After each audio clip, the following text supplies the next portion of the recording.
राजकुमार ने दृढ़ता से कहा, प्रिय, तेरे प्रेम के लिए मैंने अपना राजपाट और सुख सुविधाएं त्याग दी हैं। अब चाहे जो भी हो, मैं तुम्हारे बिना नहीं रह सकता। राजकुमारी ने उसे समझाते हुए कहा, यहाँ रहना तुम्हारे लिए खतरे से खाली नहीं है, अब भी लौट जाओ। परंतु राजकुमार ने उत्तर दिया, तेरा इश्क मुझे यहाँ खींच लाया है, अब तेरे बिना कहीं जाना मुमकिन नहीं। राजकुमारी मंदाकिनी ने अपने प्रेमी की दृढ़ता देखकर खिड़की से एक रस्सी डाली, जिसके सहारे राजकुमार महल में आ गया। मिलते ही दोनों ने एक दूसरे को गले लगा लिया। राजकुमारी ने कहा, तुम उन सभी से अलग हो जिनसे मैं अब तक मिली हूँ।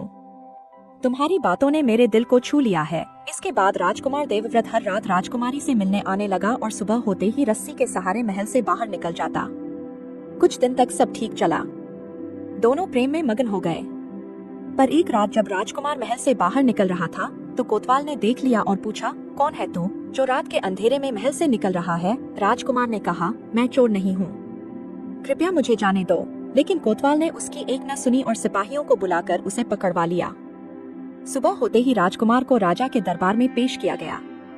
कोतवाल ने राजा से कहा, महाराज, यह व्यक्ति महल में चोरी करने आया था, मैंने इसे रंगे हाथों पकड़ा है। राजा ने कोतवाल की सराहना की और आदेश दिया, इसे सबसे अंधेरे कमरे में बंद कर दो और सुबह शाम 50 कोड़े मारो। राजकुमार को तुरंत कैद कर लिया गया।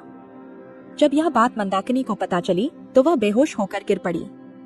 होश आने पर वह विलाप करने लगी, मेरे निर्दयी पिता ने मेरे प्रेमी को कैद कर लिया है, उसके बिना मेरा जीवन अधूरा है, मैं अपने प्राण त्याग दूंगी। दासियां उसे सांत्वना देने लगी, लेकिन मंदाकिनी का मन नहीं माना।